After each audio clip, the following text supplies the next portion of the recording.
Mustafa fans.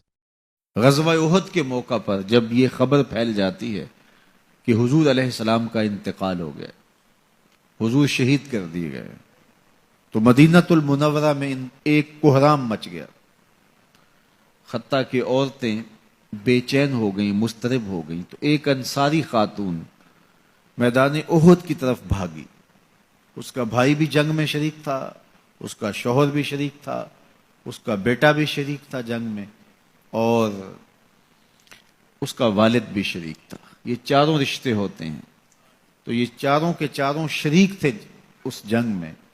تو جب یہ خبر پھیلی کہ حضور شہید کر دیے گئے ہیں، تو اس حالت کے اندر وہ عجیب اضطراب کے عالم میں دوڑتی ہوئی احد کے مقام پہ پہنچتی ہے، تو راستے کے اندر اس کے بھائی کی لاش پڑی تھی، اس کے باپ کی لاش پڑی تھی، اس کے شوہر کی لاش پڑی تھی، اس کے بیٹے کی لاش پڑی تھی، اور وہ چاروں لاشوں کے قریب سے گزر گئی اور وہ پہچان بھی نہیں پائی۔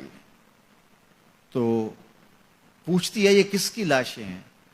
تو کہا کہ یہ تیرے بھائی کی لاش ہے، یہ تیرے باپ کی میت ہے، یہ تیرے شوہر کا لاشا پڑا ہے، یہ زخموں سے چور زندگی کی بازی ہار کے شہادت کا دولہا بن کے تیرا بیٹا لیٹا ہوا ہے۔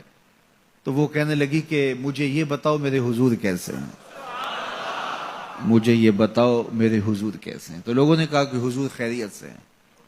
تو کہا مجھے چین نہیں آئے گا جب تک حضور علیہ الصلوۃ والسلام کو دیکھ نہیں لیتی۔ پھر اس خاتون کو، جس کے 4 عزیز رشتے بچھڑ گئے تھے، اور بھائی نے، بیٹے نے، اور شوہر اور باپ نے شہادت کا جام نوش کیا تھا، پورا گھر کا گھر آج احد کے میدان میں بچھا ہوا ہے، تو کہا مجھے حضور تک لے جاؤ۔ تو آقا کریم علیہ الصلوۃ والسلام کے پاس جب اسے لے جایا گیا تو اس نے حضور کا دامن پکڑ لیا اور کہا کہ ہر مصیبت ہیچا جب آپ جو ہیں، جب آپ سلامت ہیں تو کوئی دکھ ہی نہیں ہے۔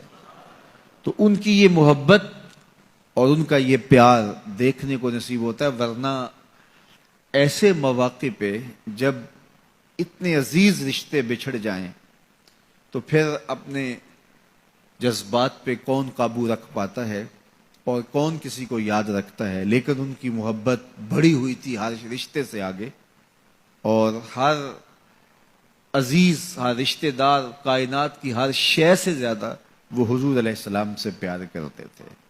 نہ انہیں مال کی غرض تھی۔ حضور حکم کرتے ہیں تو ابو بکر صدیق رضی اللہ تعالیٰ عنہ سارا مال حضور کے قدموں میں ڈھیر کر دیتے ہیں، اولادیں حضور کے راہوں میں، حضور کے رستوں میں قربان کر دیتے ہیں، اور ہر دکھ جھیل کر کے بھی حضور علیہ الصلوۃ والسلام کی خیریت انہیں مطلوب ہے۔ اس کے لیے جو بھی قربانی دینا پڑے وہ اس کے لیے اپنے آپ کو آمادہ پاتے ہیں۔ تو یہ میرے حضور علیہ السلام کا پیار تھا، یہ حضور کی محبت تھی جو جیتے جاگتے انسانوں کے سینوں کے اندر موجود تھی۔ جیتے جاگتے انسان تو کسی سے پیار کرتے ہی کرتے ہیں، لیکن کائنات نے یہ منظر نہیں دیکھا ہوگا کہ جانور بھی کسی سے پیار کریں۔ حضور علیہ الصلوۃ والسلام کے گھر میں ایک پرندہ تھا۔ امام احمد بن حنبل نے اپنی مسند میں لکھا ہے کہ حضور جب گھر پہ ہوتے تو ایک کونے میں بیٹھ کے حضور کو تکتا رہتا، اور جب حضور گھر سے باہر تشریف لے جاتے تو مضطرب ہو جاتا، کبھی چھت پہ، کبھی دیوار پہ، کبھی کسی گوشے میں، کبھی کسی گوشے میں۔